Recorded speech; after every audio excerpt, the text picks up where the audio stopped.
Testing. All right, that sounds good. Let's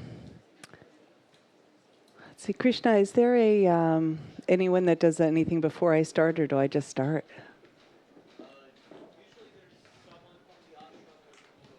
That's what I remembered from last year. I'll give it a minute for someone to come.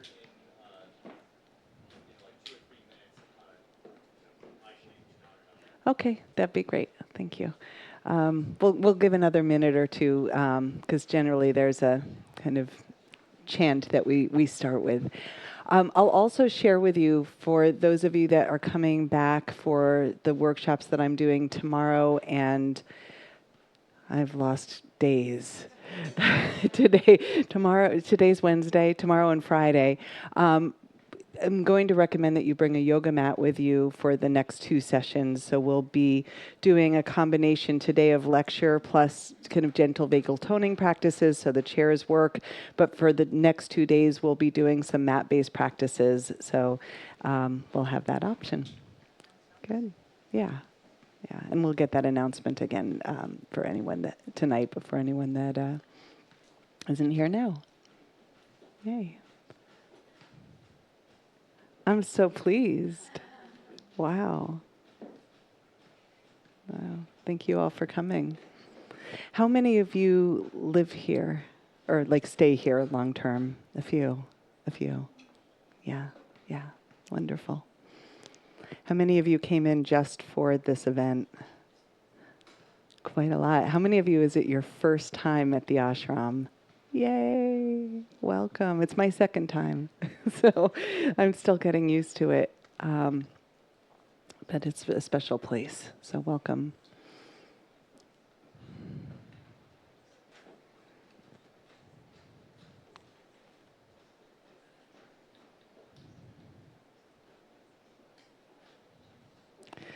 Krishna, I think you get the honors.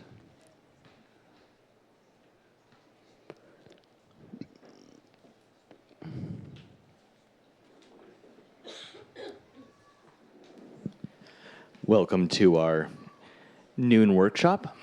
We will start with 3 Ohms and the Gajananam.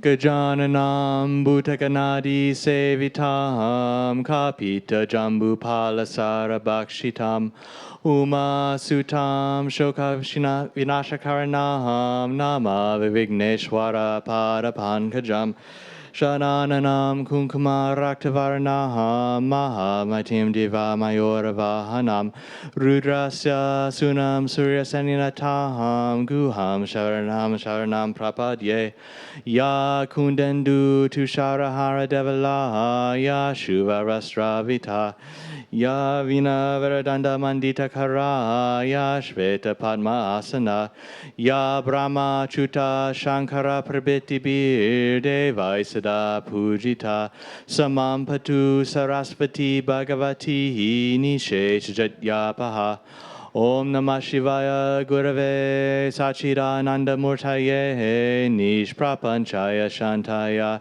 Shri Shivanandaya Te Namaha Shri Vishnu Devanandaya Te Namaha Om Sarva Mangal Mangalye Shive Sarvata Sadike Sharamye Triambake Gauri Narayani Namostute Narayani Namostute Om Shanti Shanti Shanti Om Sahana Vavatu Sahano Bhunaktu Sahaviryam Karavavahai Tejasvinavaditamastu Ma Vitvishavahai Om Shanti Shanti Shanti Om Peace Peace Peace Om Bolo Satguru Shivananda Maharaj Ki. Jai. Om Swami Vishnu Devananda Maharaj Ki. Jai. And please welcome Arielle Schwartz. Would you like me to read the whole bio? No, thank you. Thank you. And I will thank skip you. reading the bio, so we have more time for the workshop. Thank you. Enjoy, everyone. All right. Thanks, Krishna. Yay. And welcome again. So I'm going to have a few more questions. For those of you that are coming in, I just kind of feeling out who's here for the first time and who came for this. I also have a question. How many of you are familiar with something called polyvagal theory? Yay, look at you. And how many of you is that for like a completely new, like, whoa, what is that? Yay. One of my favorite things to do is to teach this to newbies. And one of my passions is about taking complex material and making it very accessible and in some ways simple, not dumbed down, not reduced in its value or importance, but something that we can pragmatically bring into our lives, whether that's in relationship to the science of trauma recovery or whether that's in relationship to the physiology of our bodies. So today and across the next two lectures, I'll be deepening into what I spoke about last night, which was that embodied spirituality, or the intersection of science and soma and soul, where we'll explore a lot of the reasons why yoga and somatic practices and embodiment work. And I've been very passionate about looking at this for many years. In part, I shared last night about my own journey of coming back to yoga when I was 19 and feeling immediately better when I got off of the mat.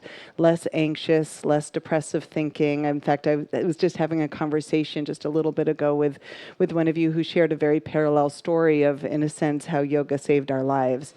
And then I got deeply curious. And I think so many of us as seekers are deeply curious. Like, why? Why does this work? How does this work? Why do I feel better when I do a pranayama practice? Why do I feel better when I come out of shavasana? And so I have really devoted much of my life to exploring that why. I went to Naropa University in 1996 to study somatic psychology or body-centered psychotherapy. And during that program, got introduced to the neuroscience of the body-mind connection. And that lit up really now a 30-year journey of following what is the body-mind connection through that lens of science, but not in a way that diminishes the magic or the spirituality or the heart, right? One of my metaphors that I like to use that was given to me by my teacher, Betty Cannon, I had her up on the screen yesterday. She's been my mentor for many years. She uses this metaphor of the violin, and I'll use it as well, which is that when we're studying the component parts, when we're studying the science of the breath and the physiology, let's say, of the vagus nerve, which we'll be talking about today, it's kind of like studying the violin, and we want to understand the arc of the bridge and the cavity of the instrument and the shape and the tension of the strings and the bow, and so that we can understand how to make an exquisite instrument. But if we only look at the component parts, we might forget that the instrument was made to make music. And that's us, right? And so we are here to fine-tune our instrument together, our instruments, and to remember that we make music. And that's the heart. That's the soulfulness in this intersection.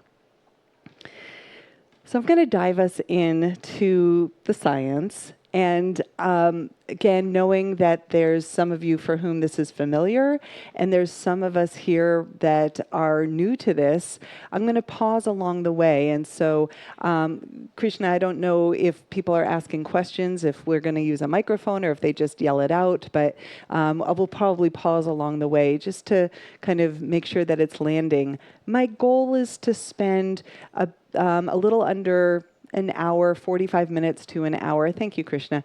To to talk about the science and the why, and then to have some time to do some practices, to do that fine tuning of our instruments. And we'll kind of intersect lecture. And if you want to just put it up here, and then, or if you have someone that wants to be the run around with a mic person, thank you, that's wonderful.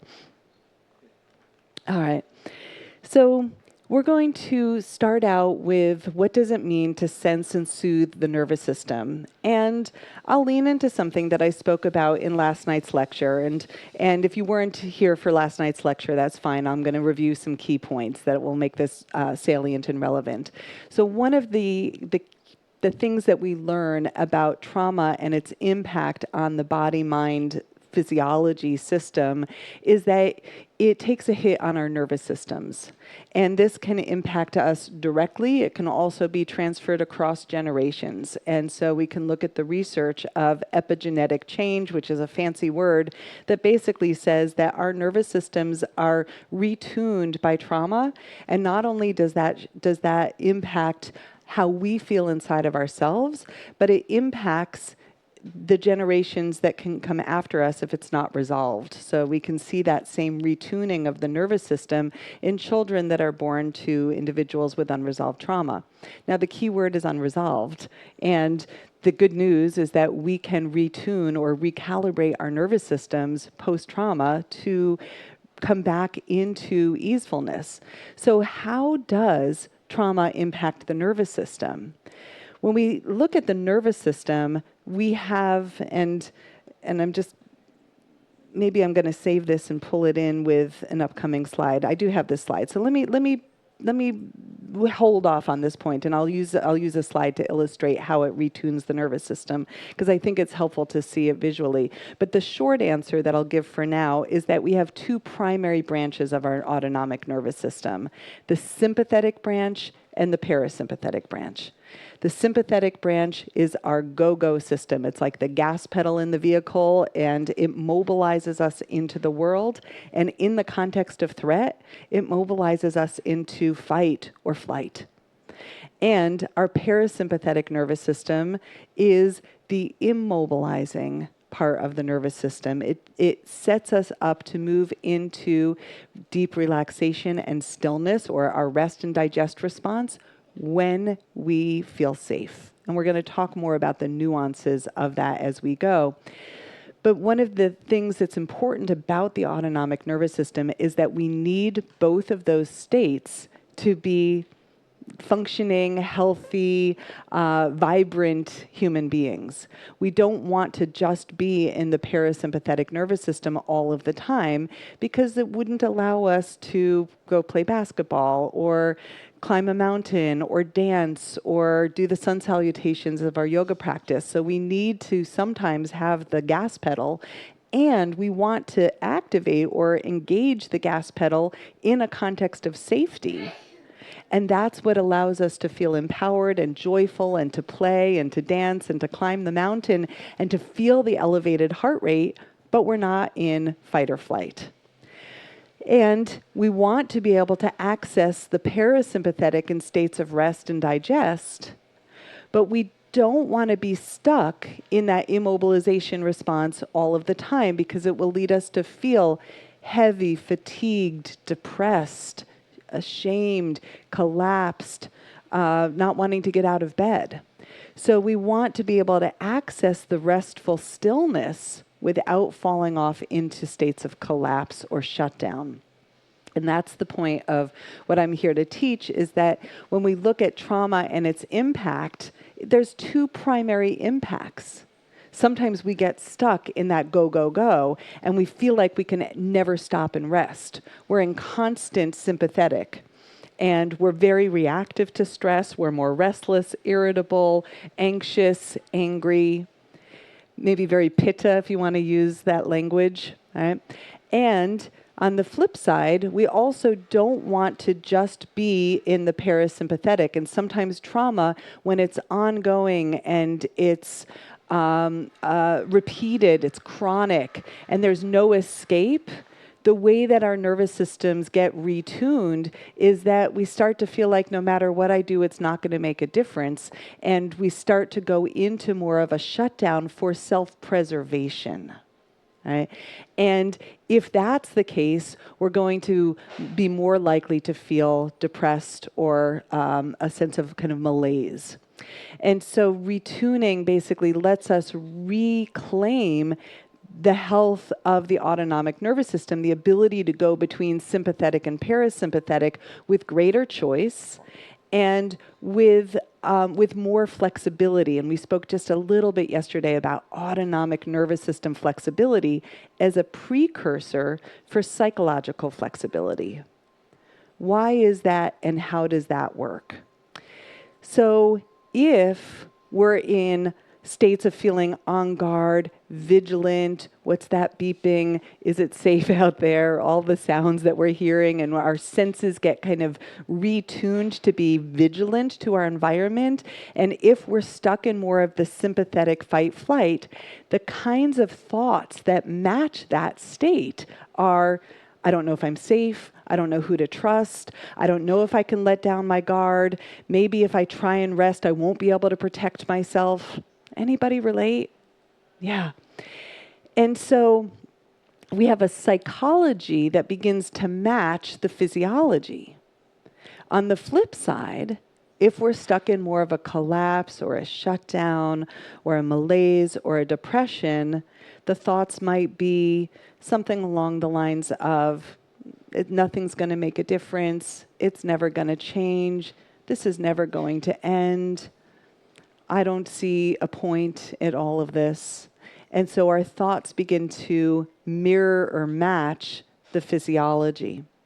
And a lot of our traditional psychotherapies are focused on changing how we think to change the body and the emotions and the felt sense, which is a good set of strategies. We don't want to ditch the traditional working with the mind, but it's not enough. And when we study the vagus nerve, it really teaches us why that's not enough. And we have a lot more change ability when we also work with changing how do I feel in my body? How am I breathing? How am I carrying myself through my posture? How am I moving through the world? And when I create balance here, the mind tends to go along. One of my fellow teachers in the world of applied polyvagal theory, her name is Deb Dana. Some of you have probably studied with her too. And one of the things that she says is that the mind will narrate what the nervous system knows. The mind will narrate what the nervous system knows. And so if we give the nervous system a new experience, the mind begins to narrate that as well. I feel more calm. I feel more at ease. I have more choice about how I'm breathing. I feel more space around my heart. I feel softer. I feel kinder to myself. I feel kinder and more compassionate as I look at all of you, right? And so we start to change the world one nervous system at a time. And that's powerful. Using this metaphor of the gas pedal and the brake system, our kind of metaphorical vehicle that we're driving around, what I'd like to do is place you in the driver's seat so that you can get to know your nervous system, fine-tune, really pay attention to the cues that let you know, am I more up here in the sympathetic? Am I more down here in the parasympathetic? Again, I can use more yogic terms. We could talk about being more rajasic, right? More Ayurvedic terms. Or we could talk about being more tamasic, more stagnant. And that the goal would be to create more sattva. Yeah? And that's what yoga helps us to do. So we're going to take a closer look. I want to start us out with a poem, and I use this poem very often when I teach about the nervous system and the practices that help us fine-tune our instrument, or it's kind of like taking your car in to do all of the, the retuning, like get that, recalibrated, higher octane fuel and oil and clean up the engine so that everything is working well. And here we'll use the metaphor of the river. And the river, when it refers to your nervous system, we can think of that like the way in which what we want is ultimately this open channel between the body and the brain so that the information can flow very openly, very freely, so that we can sense with our minds what is happening in the body. How am I carrying myself? How am I breathing? What is the state of my nervous system? And that sensing comes through the vagus nerve, and we'll talk more about how and why. And we can think of the vagus nerve like this river or this channel of a stream that carries information back and forth. And like any stream, sometimes we get impediments, buildup of rocks and mud and sticks. And so we are going to practice together, how do we clear the channel? Unobstructed. Like the little stream making its way through the mossy crevices, I too quietly turn clear and transparent. Like the little stream making its way through the mossy crevices, I too quietly turn clear and transparent. And that is sattva. And that's what we get to do together. And it feels good. So, when we look at trauma and the way that it shows up, we know that that feels scary and painful and difficult, and that our minds can take us to challenging places and memories of the past and to places that feel really dark. And so when we study the nervous system and traumatic memories, we know that traumatic memories are maintained or are held by thoughts and feelings and behaviors, or a certain setup of neural networks that are basically now running in closed loop circuits, like closed circuits, because they don't let new information come in. And we're not quite able to access the felt experience of our strengths and our resources when we're reactivated in a trauma state.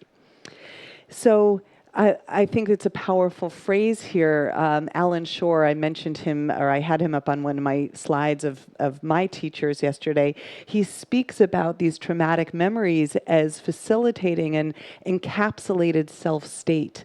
And, we all kind of have some idea of what it might feel like to be in quarantine or exiled off, right? We lived through that about 6 years ago. And the experience of having those traumatized experiences or parts of ourselves cut off from our resources, not well integrated with positive states, that's trauma.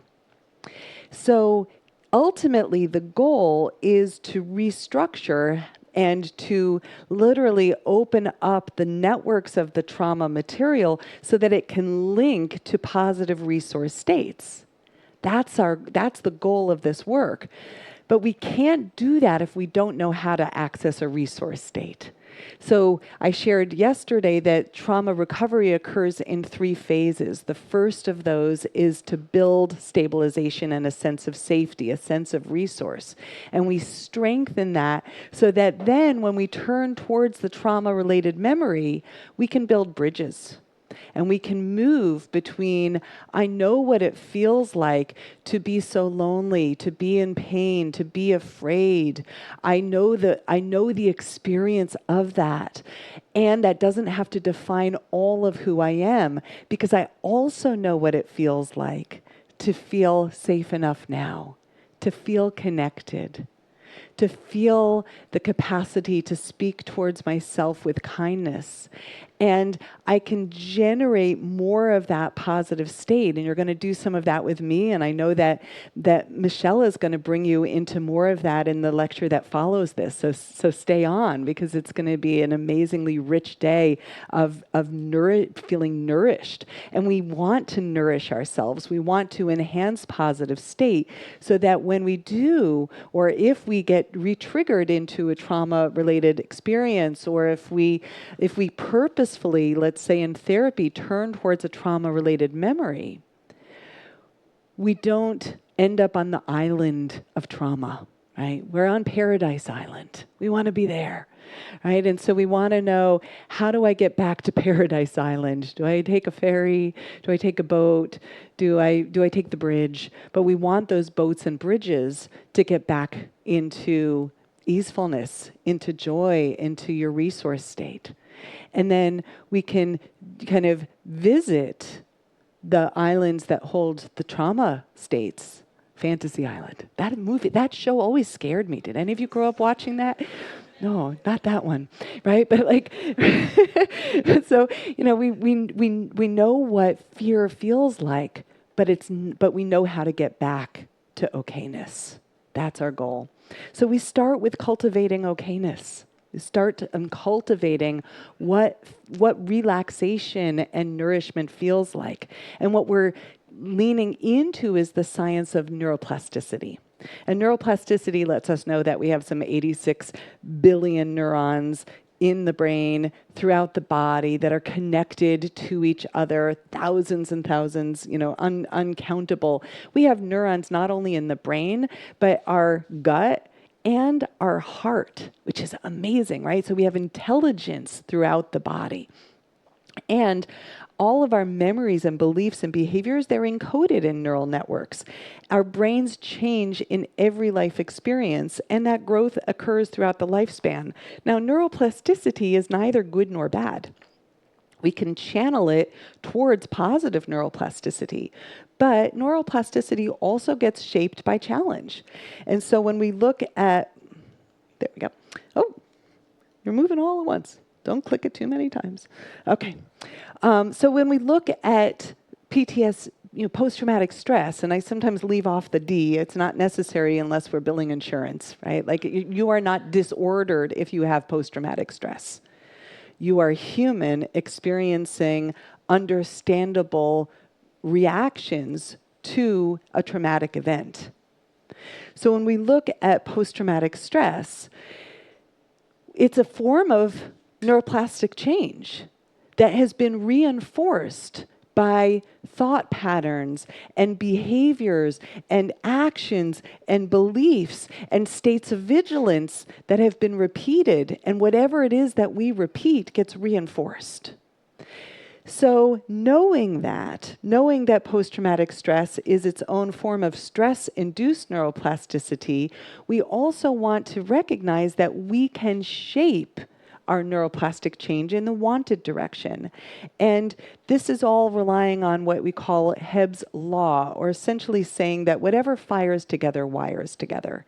So when we are creating a felt sense experience by how we're breathing, by self-applied touch, by gentle movement, by sun salutations, by connecting with each other, we are wiring in positive states, and we're enhancing this especially because our nervous systems benefit from social connection. And we're going to talk more about why and how. So positive neuroplastic change essentially says we can purposefully shape our neural networks through directed effort. And that sometimes that requires that we restrict the tendencies to go down the well-worn path of catastrophic thinking, or the well-worn path of, what's the point? We sometimes need to actually notice the tendencies to be stuck in the ineffective breathing patterns or shaping of our bodies that are impacting how we feel, and we create new experiences, new opportunities. I have been describing this, and I had this same slide up last night, that what we're cultivating is nervous system flexibility. And that ideally, our nervous systems have a kind of reciprocal inhibition. It's a fancy term that basically says, when I'm in my sympathetic, I'm down-regulating, or I'm moving out of parasympathetic. And when I'm going towards parasympathetic, I'm coming out of sympathetic.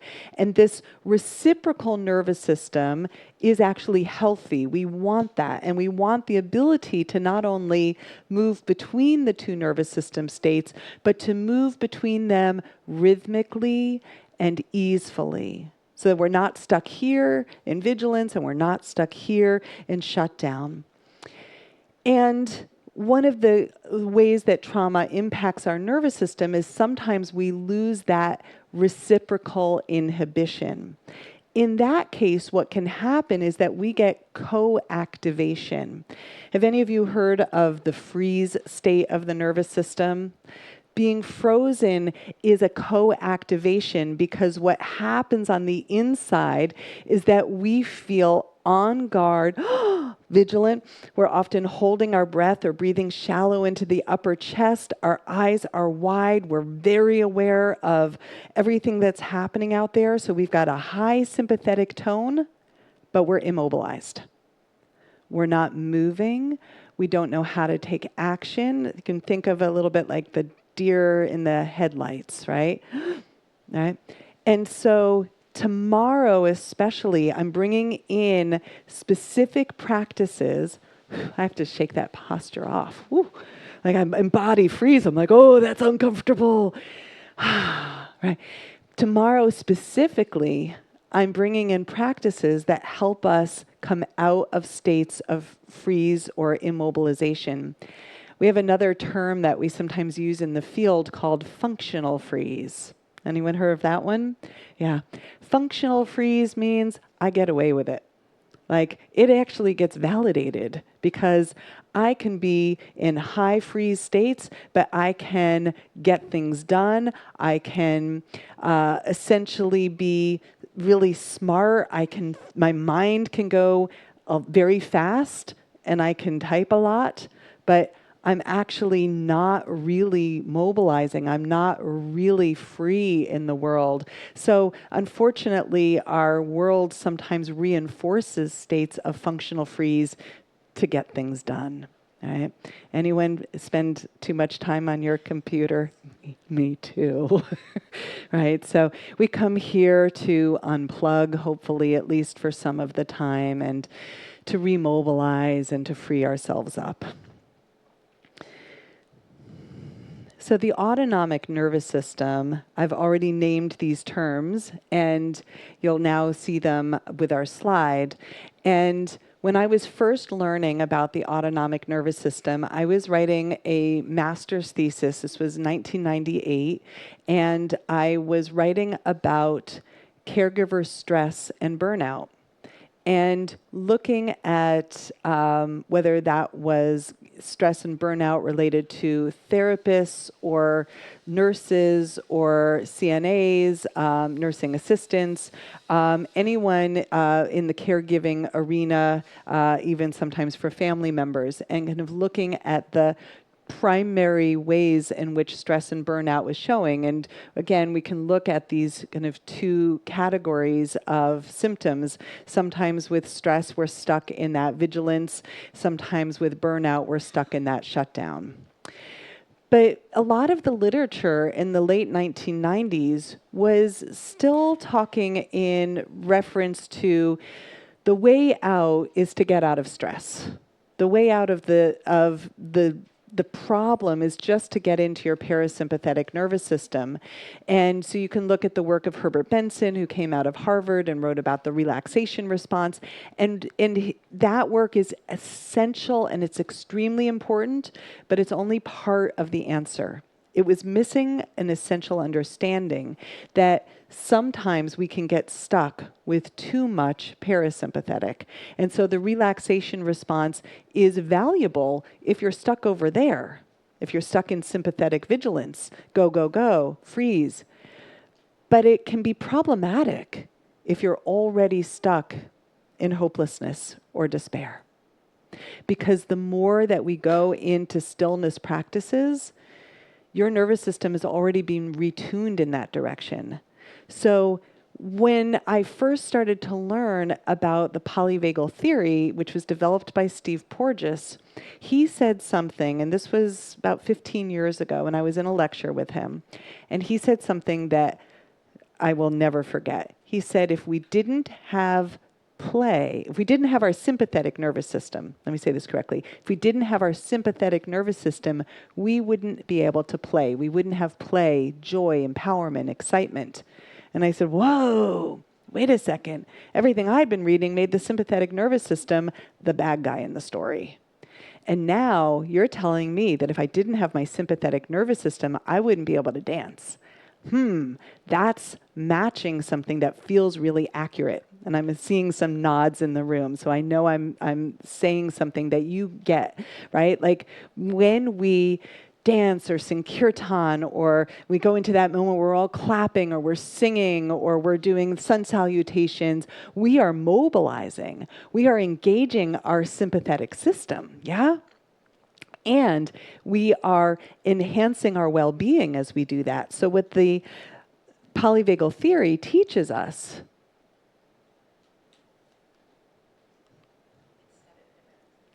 what's that? It's stuck in the parasympathetic. That was so perfect. I love that. Thank you. I can manually do it. So what the polyvagal theory teaches us is that the sympathetic nervous system has two expressions. Sometimes in the context of threat, fight, flight. Sometimes in the context of safety, play, empowerment, joy, excitement. I'm going to try it again. No. So likewise, what polyvagal theory teaches us is that our parasympathetic nervous system also has two expressions. Sometimes, in the context of safety, it lets us rest and digest. And in the context of a threat, it can take us into that immobilization for survival, collapse, shutdown, self-preservation, or what we would call a faint response or a feigned death response. So in order to understand how the parasympathetic nervous system can do both, that led to the polyvagal theory. Why? Because the vagus nerve, polyvagal simply means poly, multiple, vagal, vagus nerve. The vagus nerve is always going to help us access the parasympathetic state. The vagus nerve is by nature parasympathetic, and we're going to talk about some of the nuances of that, but that's kind of the meat and the potatoes of this, is that the vagus nerve is going to bring in, I can't say meat and potatoes at an ashram. Wait, lentils, dal and rice. That's your dal and rice. Okay. So next thing I'll do will be like a polyvagal comedy series, but okay. So the dal and rice of the vagus nerve is that it's parasympathetic in nature, and that and so to understand what he called the parasympathetic paradox, sometimes we go into rest and digest, meditate. Sometimes we go into collapse. It's all parasympathetic. It's all driven by the vagus nerve. And Steve Porges, at the time that he was developing this, he was working in the NICU. He was working in the neonatal intensive care unit, and he was observing that babies were at high risk if they shifted into too much parasympathetic too fast.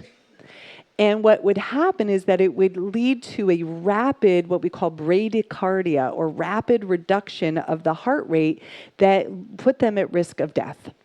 And that what we want is a slow, refined reduction of heart rate into rest and digest, which is deeply healing and restorative and lets us nurse, lets the baby digest the milk, lets them grow. So it's regenerative for the body, but too much parasympathetic, too much, too fast puts them at risk.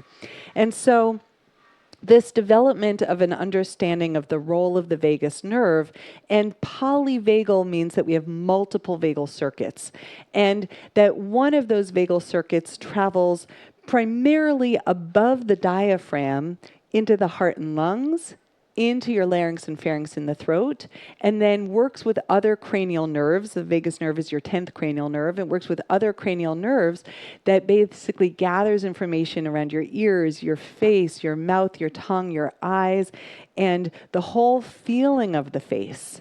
This upper circuit of the vagus nerve is what he terms the social engagement system. The social engagement system is a refined circuit or a refined branch of the vagus nerve. And we think of it like that soft brake that lets us slow down the car without coming to a hard, fast stop. But he also determined that we have, or theorizes, polyvagal is a theory, right? He theorizes that we have a second circuit of the vagus nerve that kicks in when we're experiencing a life threat from which we cannot escape. That's the emergency brake system.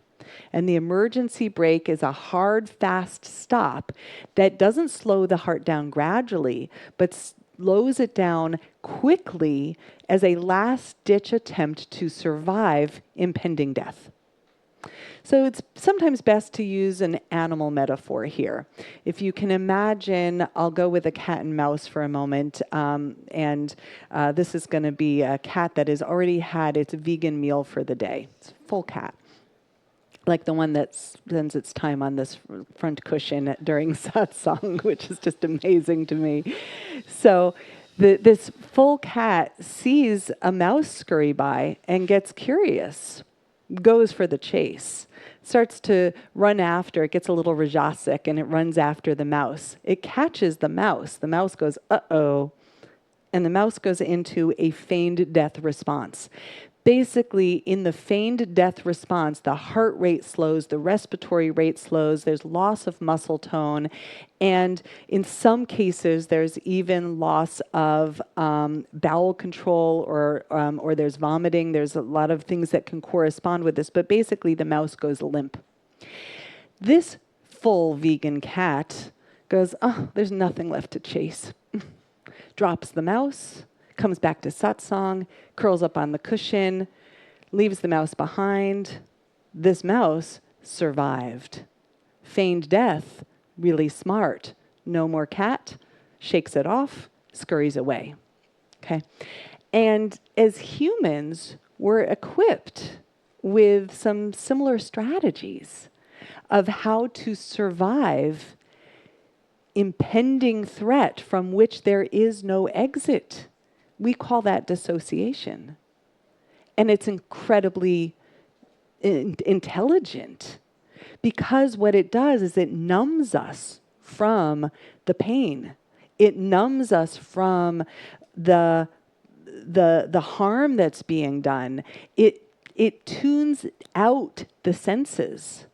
We literally, if you think of your senses as living on a dial where we can dial up our sensory processing or dial down our sensory processing, it dials down sensory processing to an imperceptible level. So I don't feel my body. I don't feel the pain. I don't even tune into what's happening out there.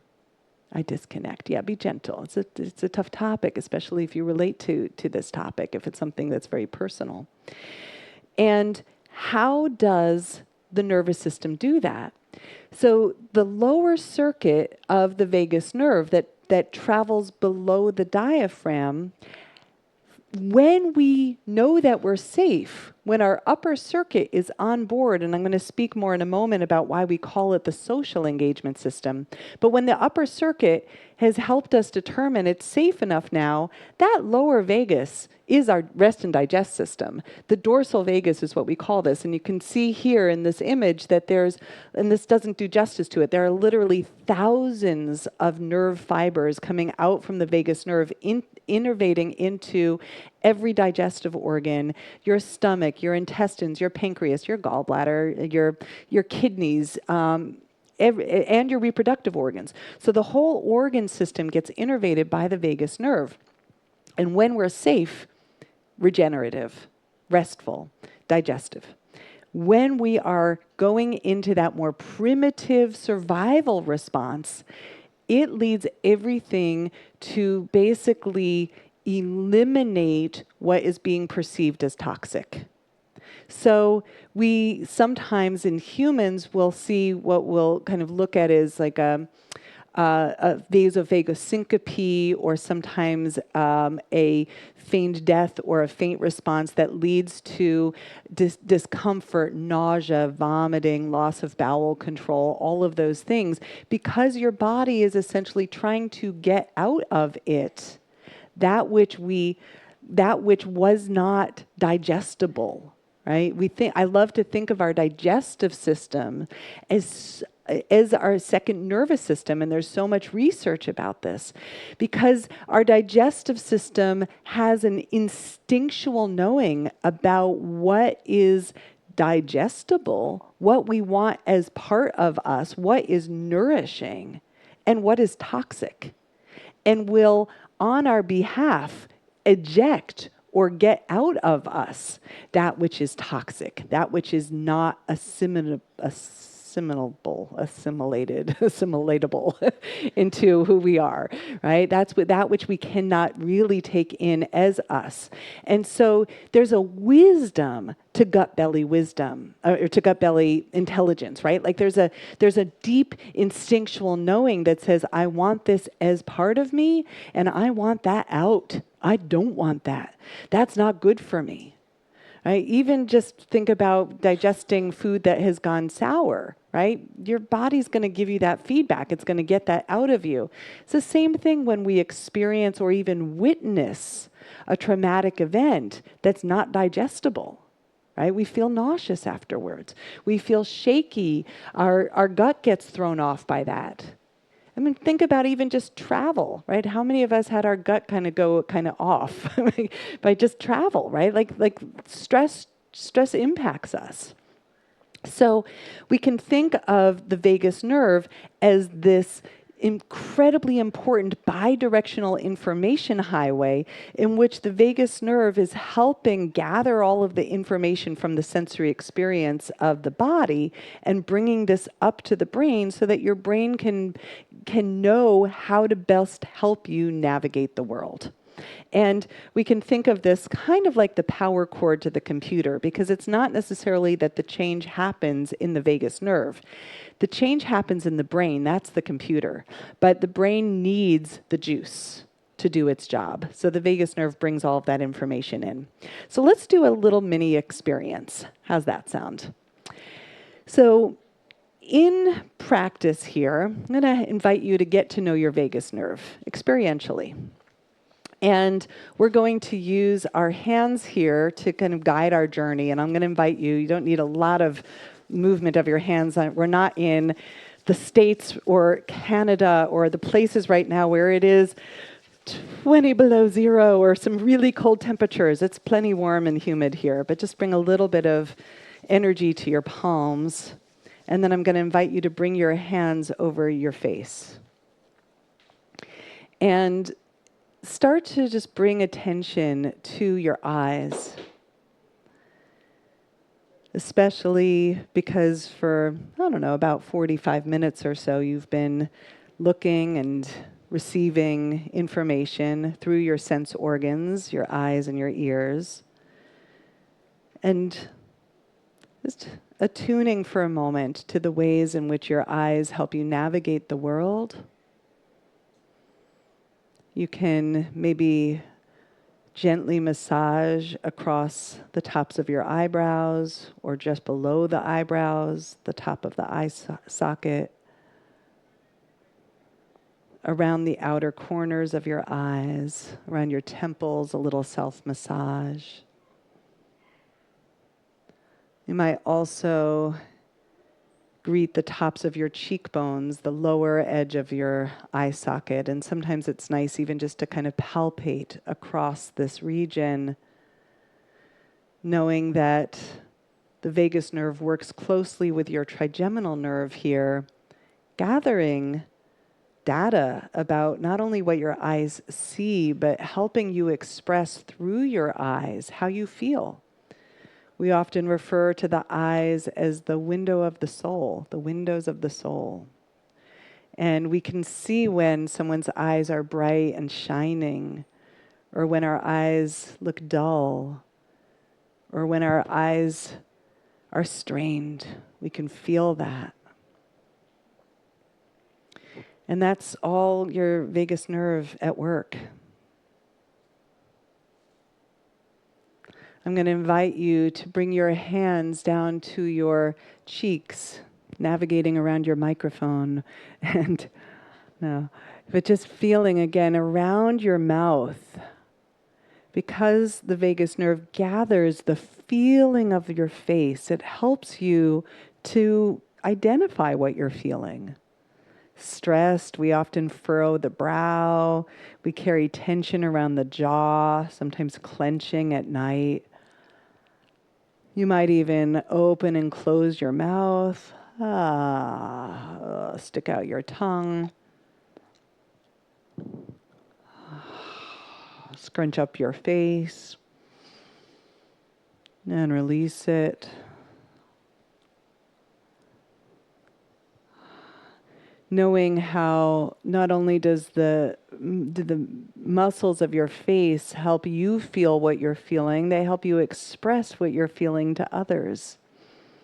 And we have little mirror neurons that basically help us feel what it feels like to be in relationship to someone else, because our faces naturally mirror or reflect what we see in someone else's face, right? When we're having a deep conversation and someone shares their hardship and we go, oh, that's so hard, and our face reflects that empathy and that compassion, that's your vagus nerve at work.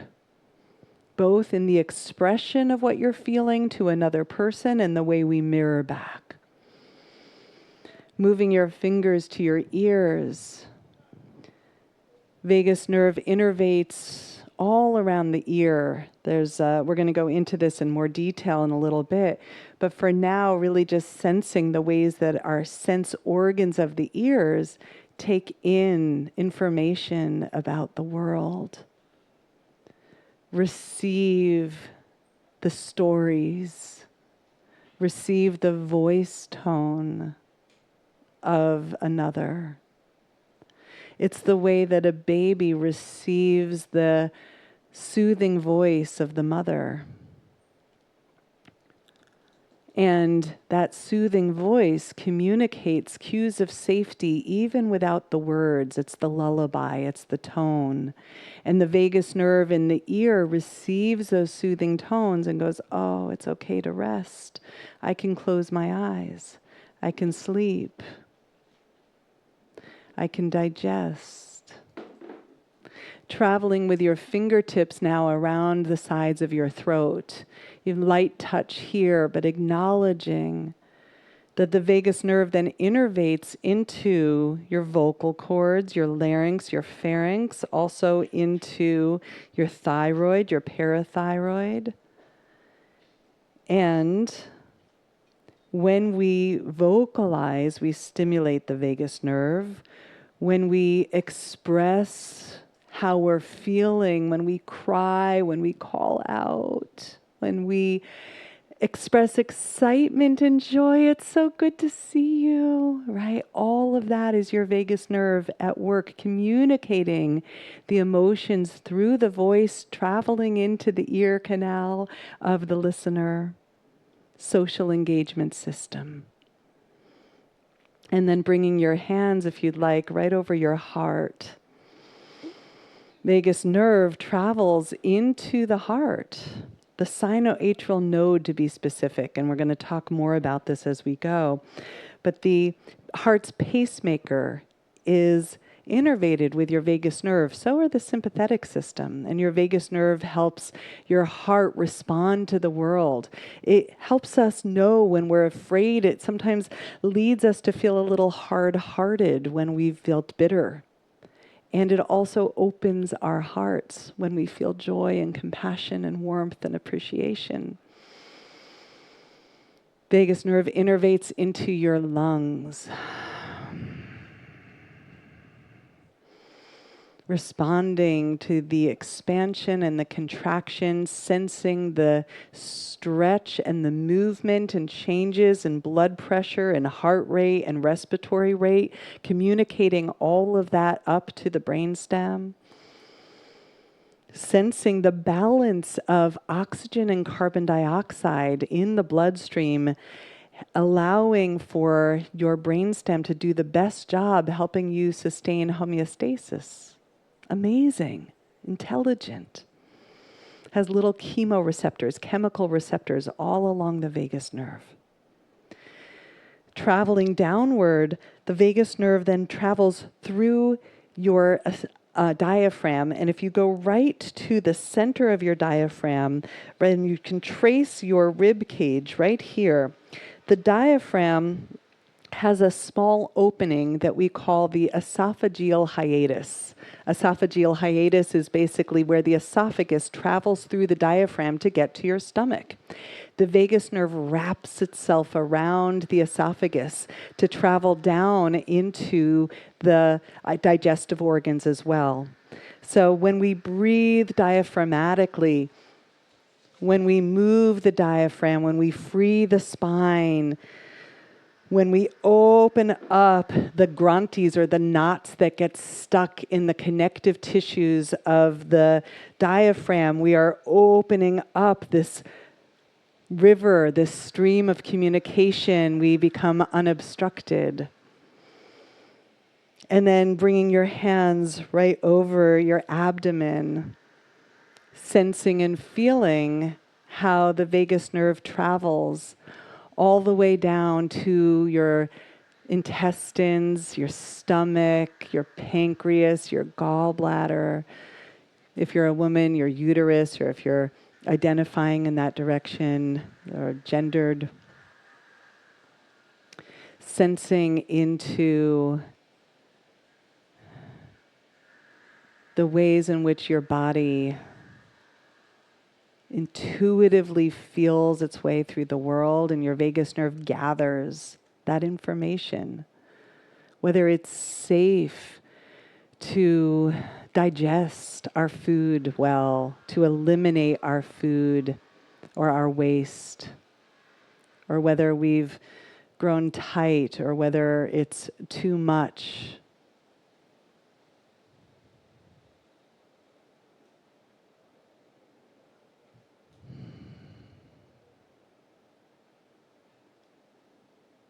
And then softening, releasing your hands for a moment and just sensing. In a sense, we've done a little yoga nidra of the vagus nerve, right? A lighting up of the awareness of just this one pathway. I shared the phrasing here of the ventral vagus as the social engagement system.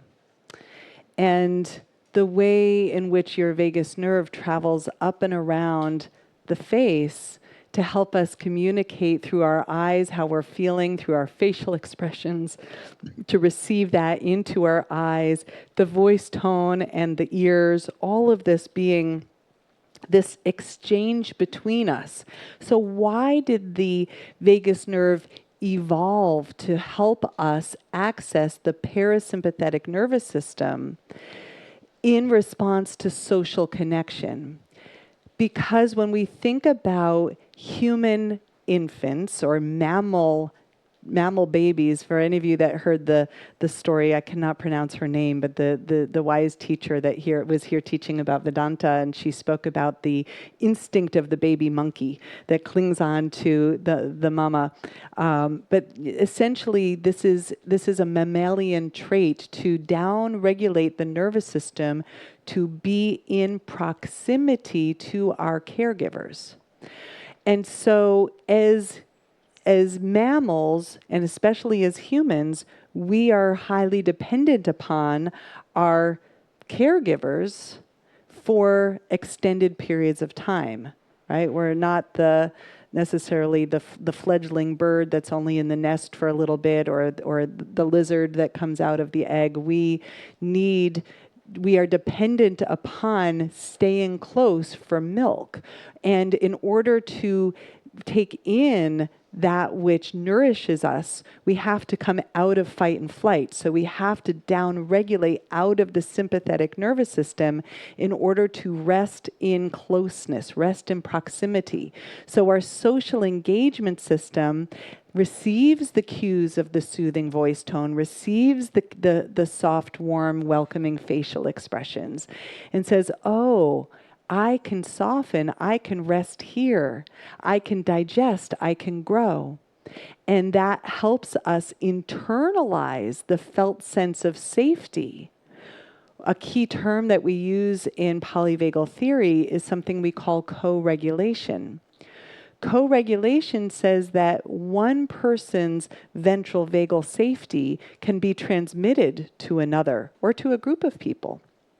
And so we can, through our own internal regulation, offer those cues of safety and connection to others so that they can receive that, and your nervous system can receive the cues that I'm offering, or that you can offer that to others. And so this becomes this beautiful cycle. And the more that we experience opportunities for co-regulation, the more that becomes something that we carry inside of us. It precedes our ability to self-regulate. I know what it feels like to be safe with you, and now I can close my eyes. I can still feel the impact of your presence in me, and that's become a part of me. And now I can activate that same sense of warmth and safety and easefulness on the inside because I've accessed it at some point on the outside. One of the challenges with trauma, and my specialty in developmental trauma and complex PTSD, is that in those cases, we didn't get the warm, nurturing, loving touch and gaze and soothing voice tone. And, sometimes we went for extended periods of time without that. And in fact, what we got were the opposite. Were cues of threat, were cues of lack of safety, were scary sounds, scary voice tones, scary body language. And so here's where neuroplasticity comes in. Even if we didn't get all of that nourishment back then, we can access that at any time in our lifespan. When we surround ourselves by people and in places that offer robust cues of safety, we can start to bring in what might have been those missing ingredients in the first place. Powerful. Right? And that's one of the reasons why many of us are drawn to yoga, is because we are not only practicing the movement and the breath and often intention practices that help us to feel better inside, but we're also practicing by being guided by people with hopefully very regulated nervous systems in sometimes beautiful groups of people where we're all syncing up our breath and we're syncing up our movement together. So we are basically becoming this field of co-regulation. Water announcement. This is an advertisement to stay hydrated.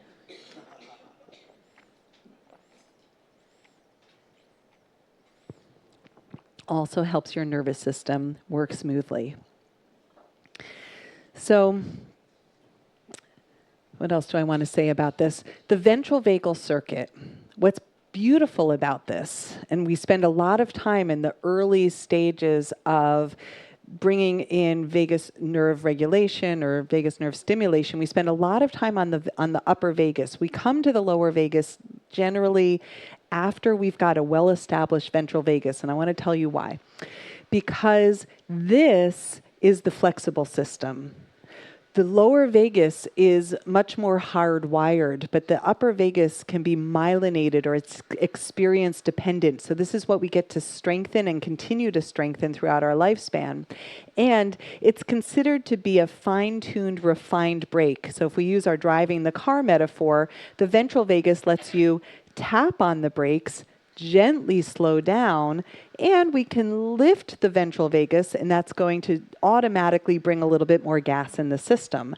So we don't get stuck in either the go gas pedal or the brakes, that hard, fast stop. And we're going to talk more about that in a moment. So we can blend this ventral vagus with the dorsal vagus, and at that point, we've lit up the entire vagus nerve, and that lets us rest and digest. So the lower vagus is not good or bad. It's not only shut down. In the context of safety, the lower vagus, the dorsal vagus, is rest and digest. And when we don't have the cues of safety coming from the ventral vagus, coming from through the eyes, the ears, the sensing of safety in the world, when we don't have that sense of safety, when there's threat, then the dorsal vagus goes into the more primitive shutdown response. I'll pause on that. How am I doing transmitting a lot of complex information? Any questions so far? We have a question back here. Thank you.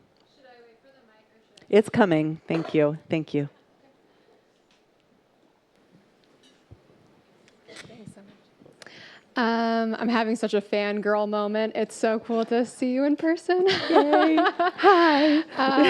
So I have a question. I might have gotten lost. You might have described this already, but with the ventral vagus, that's the social engagement, and that's primarily it's up in the brain, more in the brainstem, the myelinated. We have more flexibility there.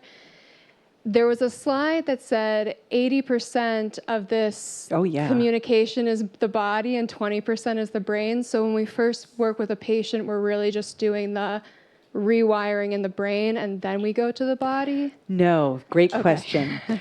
So what that meant, and I know exactly which slide you're referring to, except my clicker won't take me there, but this will. Here we go. So it's a bidirectional information highway, but the vagus nerve carries the majority of the information from the body, which includes your face, which includes your eyes, your ears, your throat, the whole body, right? Heart, lungs, abdomen. Your vagus nerve is going to carry all of this information to your brainstem. And 80% of the communications on the vagus nerve are from body to brainstem. 20% are from brain back down to body. So what that means, and I'm glad you've called this out because I didn't say this, is that what that means is that so often when we're looking at traditional psychotherapies, we're trying to change the brain to change the body. But what's so important about this is that because the vagus nerve prioritizes, your physiology is prioritizing the body to regulate the brain. So now it teaches us that, hey, if 80% of the information is body to brain, why don't we maximize that in healing trauma or in psychotherapy? So when I change what's happening in the body and I'm giving basically cues to my nervous system that it's safe enough now to heal, now that information is being brought up to the brainstem. So in terms of why we start with the ventral vagus, which is still body first, the reason there is more so that we want to get the social engagement system on board because that's where we have the kind of control box of the nervous system that helps us actively bring in cues of safety and connection in how we're breathing, in making contact with the vagus nerve around the face and the ears and the sides of the neck, and we're going to do that together in a moment. And we do that to get a really robust upper vagus to pull in cues of safe enough now and connection enough so that when I get to the lower vagus, when I start doing deep relaxation, I don't drop off into collapse and shut down. I can meditate without feeling groggy or a little depressed afterwards, if that makes sense. Like sometimes when I've worked with individuals with trauma, and if we move too quickly to yoga nidra practices, what happens is that the whole body gets stuck in a kind of sluggishness. And so it helps prevent that. So helpful. Thank you. You're so welcome. Great question. That's just perfect. Any other questions before I share some more practices and information? I apologize in advance because this isn't working. I apologize in advance. This may be a little off topic, but when you were saying how our digestive system, you know, how we throw up if something Yeah. doesn't resonate with us, there's all kinds of new trauma therapies that deal with medicines, plant medicines Sure. in particular. Ayahuasca, psilocybin, what's the one that starts with the K that's so Ketamine. Mhm. Ketamine. They all make you throw up. So I'm thinking, is it not good to do that? Or, I mean, because is that a body response that's saying, we don't want this? Or is that just you know, I'm like going, I don't Yeah, know. it's actually a very interesting question. I've spent a lot of time reflecting on the role of psychedelics in this field, and certainly polyvagal theory gives us some insight into what might be happening with that purge response that you're speaking to, with especially with ayahuasca that initiates a purging. And, you know, I would say that, like, at some point, what that might be doing is basically tapping into the body's wisdom, that there's something in there that needs to be released or gotten out. But I think that unfortunately, what I've seen is that it can be quite re-traumatizing if we don't have the robust capacity to feel safe enough, if we don't have facilitators that help us feel social connection, if we don't have integration afterwards that helps us to really know how to work with what comes through. So purging is again, an intelligent response in the context of I want something out of me, and whether the medicine itself is what we're purging or what the medicine does is lead us to purge other things that aren't beneficial for us. That maybe is kind of up for discussion, but it's an interesting question. Yeah, thank you. Yeah. All right. We've got two more questions up in the front here. Yeah. We'll take some time at the end for questions too. Then you want to wait, and you want to wait as well. Do you want to take one now, and then I'll do a little more? Okay. Yeah. Oh, yeah. I Yeah. can wait as Go well, for it. whatever's good for you. No, go ahead. Thank you so much for being with Yeah. us, for teaching us. Really quickly, when you spoke about mirror neurons, I'm wondering about the impact of vicarious trauma. Does it have the same impact on our sympathetic and parasympathetic nervous system when we're mirroring That's right. trauma by clients or patients? That's right. There's a fantastic article by Dr. Steve Porges that really speaks to compassion fatigue and vicarious traumatization, and it's called Vagal Pathways, Portals to Compassion, and it speaks about what happens when we basically have too much empathy, which is driven by the vagus nerve leading us to join with other people's nervous system states of distress. And I've actually been having an interesting conversation with someone in here, I can't see where you're sitting, who's a human rights lawyer as well, also up in Canada, and you do the same thing. And was kind of sharing about another colleague in the field who's been applying polyvagal theory into the legal system to help lawyers better take care of their nervous systems when you're observing adversities again and again and again. And so whether you're a psychotherapist or whether you're human looking at the news, honestly, right? Like, we are exposed to adversity on an ongoing, what was that? Yes, exactly, right? Yeah. So, you know, we are needing to deeply, robustly care for our nervous system so that we don't overload what we can attend to with compassion. And then what begins to happen is that we get overloaded in joining in the other nervous system states. And so we get to learn how to be more flexible once again with our nervous systems. It's called Vagal Pathways, Portals to Compassion, and it's by Steve Porges. And it's pretty easy to find, and it's on Google Scholar, and you can download the whole article. Yeah, thank you. So within polyvagal theory, another key component of this is what we call the tiered response to threat, which basically says, I'm going to attempt to respond to a threat out there with my ventral vagus, with my social engagement system. Can I reestablish safety? Can I reestablish connection? Can I call for help? Can I make eye contact with someone? And does that resolve the stress? But if that doesn't resolve the stress, then the sympathetic nervous system tends to kick in, and I'll go into fight-flight response in order to protect myself.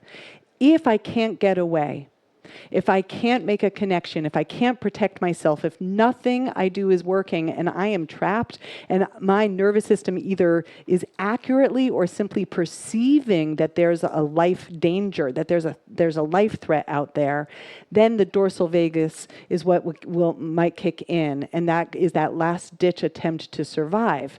And so that shutting down into the dorsal vagus, again, is a very intelligent experience. We just don't want to get stuck there.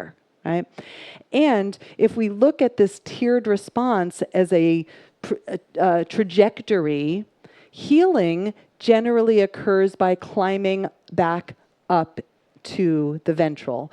And so Deb Dana refers to this as climbing the ladder, where in order to come out of a dorsal vagal shutdown or a parasympathetic dominance, we need to remobilize the body. And I believe there's a lot of truth to that. It's not 100% true. There are times where we can jump from dorsal back up to ventral, but to a large degree, we need to remobilize. And that's, I think, again, one of the reasons why yoga is so deeply beneficial. It's also why in a yoga practice, we do the mobilization practices, the breath work, the movement practices before we go into yoga nidra and shavasana or meditation, because then by the time we do get into the stillness practice, we're not dropping off into more of a parasympathetic dominance. I shared with you already this idea of the dual brake system. And here's an image that shows how the vagus nerve, both ventral and dorsal circuits, innervate into the sinoatrial node, or the pacemaker of the heart, and that we also have sympathetic innervation into the heart's pacemaker. So basically what we're looking at is that the vagus nerve can basically apply and come off. So this soft foot brake creates a smooth ride. We're going to slow down, we're going to speed back up.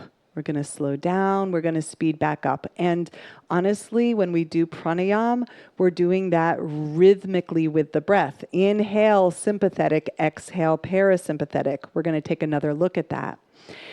And the dorsal vagus, in the context of threat, would be thought of as that emergency brake. It's basically a hard, fast brake that leads to that bradycardia, or that shutting down, or that rapid slowing down of the heart rate. Vagal efficiency is what we cultivate in yoga practice, and we're going to talk a lot about that, especially on Friday.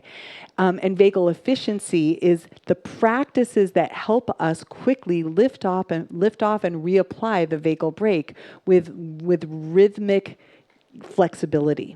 And it's a cool topic, and we'll link back around to that. So here's another picture. We've already seen this. We just saw it. Now it's flipped on its side.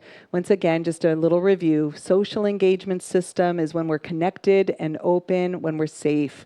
Sympathetic nervous system, fight and flight when threatened, play, excitement, empowerment when safe. Dorsal vagus, collapsed, heavy, withdrawn when threatened, rest and digest when safe. I want to link this for a moment, and I love to bring this into our yoga communities because I think it's really profound to look at the parallels.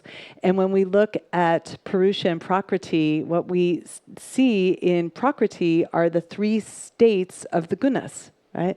And the gunas, sattva, rajas, and tamas, are powerful mirrors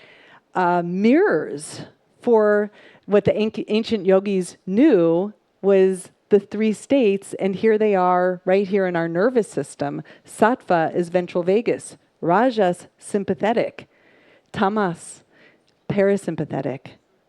And, as we'll see, none are good or bad, right? These are different states of being. So if we look at it here, sattva, when we feel safe, lightness, clarity, joy, buoyancy, balance, understanding, and we can combine that. Rajas alone is going to lead us to feel turbulent and aggressive, irritable, restless, all of that, right? But Rajas combined with sattva is creativity, inspiration, motivation, positive change. So we get to embrace the sympathetic for our well-being. And the tamasic state alone, stagnancy, dullness, inertia. But when combined with sattva, stability, stillness, spaciousness, groundedness. Another image that pulls this together, we can think of, whoops, I got a little pulled off the side there, but inertia, the seed. The sprout is rajas, emerging. That, like the seed won't break its shell without rajas. We need it. And the tamas, did I say correct? Tamas with the inertia. The movement is the rajasic. And the seed is profound. Like when we go into stillness, how much potential is held in that seed? Right? None of the states are bad. There's no bad or wrong state of your nervous system. Even if you know stagnancy and shutdown because of trauma, because of dissociation, held within that seed is still all of the potential of your growth. Don't forget that. That's what yoga teaches us. And then the full flowering, that's presence. Right? That's sattva. So one last key concept, and we'll do a few practices, and we'll see. If we don't get to all our questions today, I'll make sure I take yours because I know you're leaving. But if we don't get to all of our questions today, I'm here for 2 more lectures and our panel, so we'll have plenty of time. But I want to make sure I get to a few practices today. So neuroception, last key concept of polyvagal theory for today. So neuroception is the nervous system's capacity to detect on your behalf whether you're safe, whether there's a threat, or whether there's life danger. And it runs in the background, just like all of our sensory processing. You don't have to consciously determine whether or not there's a danger out there. Your nervous system is going to do that for you. It's going to listen to the sounds, right? Think about, animals in nature. They're going to hear a rustling and they're going to perk up. Is that rustling a predator? Or is it, is it a friend? Is it okay? If you imagine a bunny that's jumping around and it hears a rustling, it's going to stop. It's going to freeze. It's going to listen. Alertness. Is it a fox or is it a mouse? Oh, it's a mouse. I go back on doing bunny things, and the bunny readjusts relatively quickly. For us as humans, especially if we have a history of trauma, when we get keyed up in a neuroception of threat, sometimes it takes us a bit longer to recalibrate. Now, we're going to revisit this again tomorrow, but I wanted to give you just a little flavor of how much sensory processing is impacted by trauma. It recalibrates the senses, and we're going to talk so much more about that tomorrow. And why retuning and working with your senses is a key to healing. And we'll do that part tomorrow. For today, what I want to do is I want to teach you some of the natural vagus nerve stimulation practices that you can do for yourself, you can do to your pets. You can do these with your children. You can teach them to your clients. They are profoundly accessible. You can teach them to the person next to you on the airplane if you get turbulence. Like, they're really accessible and they're lovely, and they're all meant to feel good. So if ever I'm teaching something and you're like, ooh, that doesn't feel good for me, drop it, there's another one, right? So you get to fine tune and really listen and be like, that one I like, that one not for me. And what we're doing when we do vagus nerve stimulation practices is we are essentially working on building smooth transitions between sympathetic and parasympathetic so that we're building nervous system flexibility. And I like to use the phrases neuromodulation. It simply means nervous system change, versus hacking, because I once had my website hacked and that didn't feel good. So I don't like the word. All right. So it's not biohacking, but it's gentle. And I emphasize doing this in social connection because now we're keying into the social engagement system. So it's a focus on safety and choice, and it can be both soothing but also stimulating. Remember, we can upregulate and downregulate depending on what your nervous system needs. I don't know why I keep holding the clicker. It doesn't work. All right. Here's a list for you. We won't have time today to do all of these. We'll do some of them, and we'll do some across the next 2 days. But this is like your master list, and we have 3 areas of the vagus nerve that we can stimulate. And our yogic practices are very beneficial for stimulating the vagus nerve. So we stimulate the vagus nerve where it exists above the collarbones, in the neck, in the throat, in the face. That's what we're going to do today. We can stimulate the vagus nerve between the diaphragm and your collarbones with conscious breathing and spinal movement. And then we stimulate the vagus nerve through diaphragmatic breathing and belly breathing and massage of the digestive organs and forwards folds and child's pose. And so we have practices that, again, you're going to find are upregulating and downregulating. You'll find most of the downregulating postures down in the subdiaphragmatic arena of the vagus nerve stimulation. So the first one that we're going to do is working with the facial points. And we did a little bit of this in our visit to the vagus nerve, our traveling through. And again, I mentioned that the vagus nerve works with other cranial nerves. The vagus nerve comes close, or these other cranial nerves come close to the surface of your face, only 1/4 of an inch below the surface of your skin. So it's very easy to manually stimulate the vagus nerve. And I know that there's, Stephanie, I'm not sure where you're sitting, but I know there's at least one acupuncturist in the room, and you're going to probably start to really think about vagus nerve stimulation as what we're doing when we're working with those points. We're going to work with acupressure rather than needles, which means you don't have to be quite as accurate or specific with the points of touch, because you're going to get into the zone of these meridian points on the face. So here's the 3 points that we're going to work with. And the first one that we'll work with is the points between the eyebrows. And we work with our natural and free vagus nerve stimulation devices, our fingertips. And I'm going to invite you to take your fingertips to the space here between your eyebrows. Now, you can do just one side at a time or both sides at once. And I'm going to invite you to move your fingertips around, down, up, to the side, or inward, and let your face give your fingertips some feedback. Ooh, there's a tight spot. We get like little knots in the fascia of the face, just like we can get knots in the neck or in the shoulders. So you feel your way into that. And then it's an opportunity for a little bit of self-massage. You can take little circular movements of your fingertips in one direction or the other. You get to decide if you want more pressure or less pressure.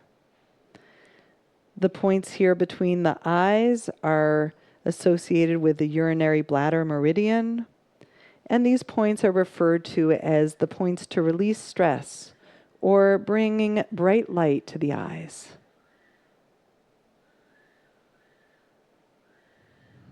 And because the fascia of the face is delicate and the vagus nerve is so close, you don't have to go with a deep digging in, right? It can be a very gentle touch, those circular movements, letting it feel good. And then I'm going to invite you to just move your fingertips across the tops of your eyebrows and out. We don't need to stay at any of these points too long. Just 30 seconds to a minute is often plenty. Our second set of points is right here on the tops of the cheekbones. So I'm just going to do one side because of my microphone, but if you were to look straight forward with your eyes and to place your fingertips around the middle of that upper edge of the cheekbone. And then you can slide in or out, up or down a little bit, and feel into any area of sensitivity. Again, you can do both at once, however you'd like. You might find stillness or gentle movements in, out. You get to decide the pressure, maybe circular movements. And remember to keep breathing.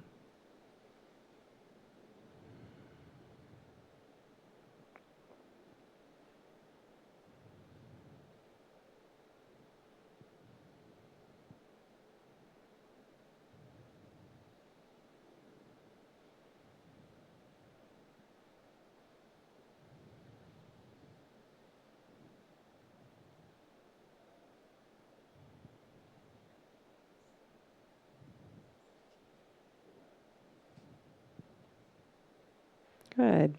And then a brief pause. You can let your fingers rest for a moment. We're going to do 2 more points, but just notice the feeling of the face and your eyes.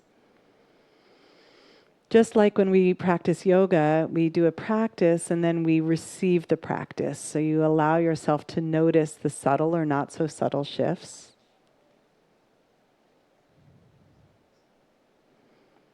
Next point is to bring your fingers right to the outer edge of the nostrils. This point here, located on the large intestine meridian, often referred to as a letting go or a grief point, and then allowing yourself to move slightly outward from the outer edge of the nostril. You're just on the lower edge of your cheekbones. And again, since you're working with fingertips rather than the tip of a needle, you get to just cover that territory, feeling into what feels good, what feels like, oh, I want to pause there, maybe light touch, circular movement, in or out.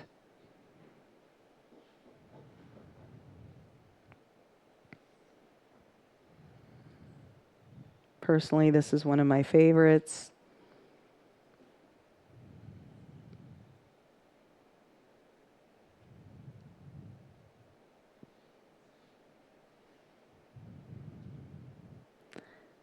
And then sliding your fingers underneath your cheekbones. Just a little bit of massage across that whole line. And I like to do that 2 or 3 times, just taking my time with that movement, catching the strong masseter muscles of the jaw as you get closer to the ears. And then arriving at your ears. And here we're going to work with natural vagus nerve stimulation. This will be our last practice for today. As you take hold of the tragus. The tragus is the bit of cartilage that sits in front of the ear canal. And you can do both at once or one at a time. And it's like a love pinch, okay? You just give it a little squeeze. Again, let it feel good.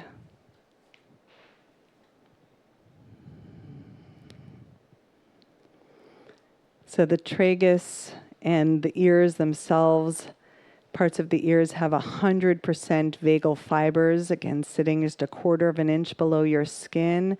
You can stay with this massage of the tragus or with fingertips around what's called the concha of the ear. The concha is the area of the ear that surrounds the ear canal.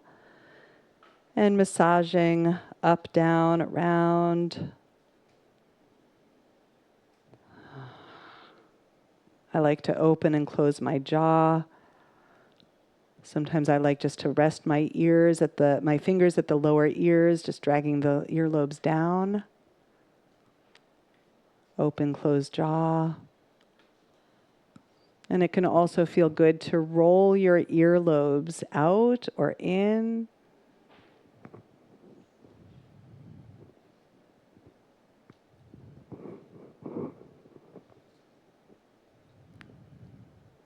And again, let it feel good. And then I'll invite you to pause.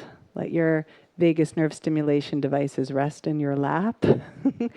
And notice the feeling of your face. Subtle or not so subtle changes.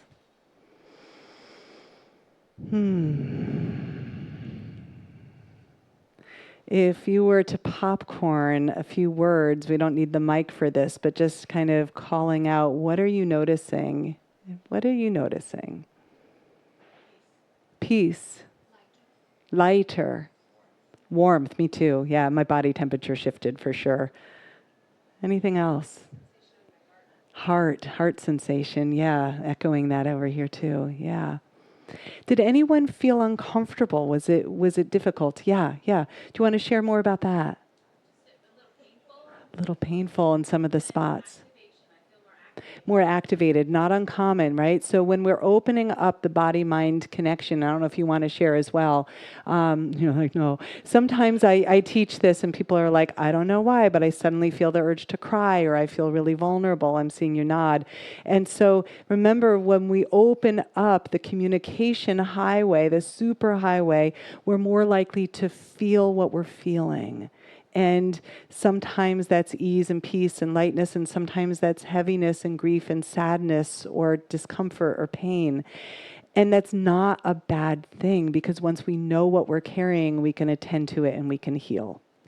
So thank you all for devoting this time to learning about the nervous system. We're going to pick up more from here tomorrow. We've got plenty more to cover, but this was a good foundation. I'm happy to hang out for a few questions, and just grateful to you all for being here. Yeah, thank you.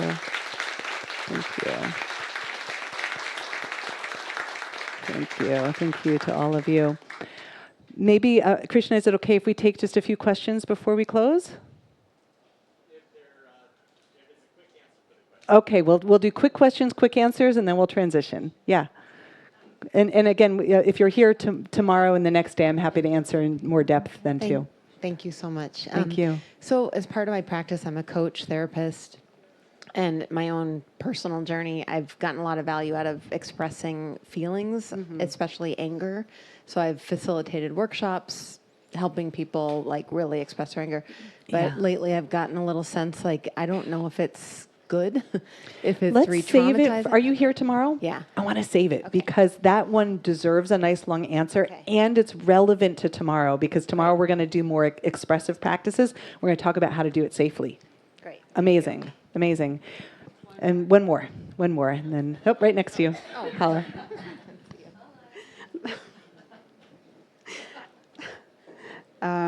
Thank you. That was amazing. Thank you. In terms of co-regulation, so if we are mirroring, co-regulating, is that imprinting on our memories? And how do you change that? All right, so if we are over mirroring people's distress states, is that forming a kind of stress-induced neuroplasticity? Yes. Or just an ex-boyfriend? Yeah, right, exactly. So if we have spent ample time in proximity to a dysregulated nervous system, that takes its toll on our nervous system. How do we change that? Surrounding yourself with people who are good co-regulators, doing these practices on a regular basis, retuning your nervous system out of the dysregulated state that you matched, that then informed you. Yeah, thank you. And we'll be doing that together. Yes, one adding to the question, and then, So piggybacking on that, what if it's not an ex-boyfriend, but it's a family member? Yes, like a and daughter. you can't get away. Yeah. So when it's an ongoing relationship and it's still repeated, it's basically a repeated trauma to the nervous system that you're going to continue to get exposed to. You, again, same answer. You need to surround yourself with counterbalances of nourishing states for your nervous system, so that when you go back into proximity to your daughter or to the family member, that you can really bring these practices with you. It's like the oxygen mask metaphor, but like so robust, of like, how do I really, really strengthen myself so that I can be in proximity, notice when I start to lose it, go back to my practices, and it's hard. So that's the way to help. Yes. And it's also the way to help yourself and them. And yes, the emotions are welcome. Thank you. Yeah, thank you. All right, thank you. Thank you. Krishna, do you need to do a closing chant, or are we okay to? 2 p.m. with Michelle right here. Yeah. Lepak. Lepak. Am I pronouncing it right, Michael? Lepak. Lepak. Thank you. I didn't know either. Michelle Lepak. We'll be here at 2. Right here.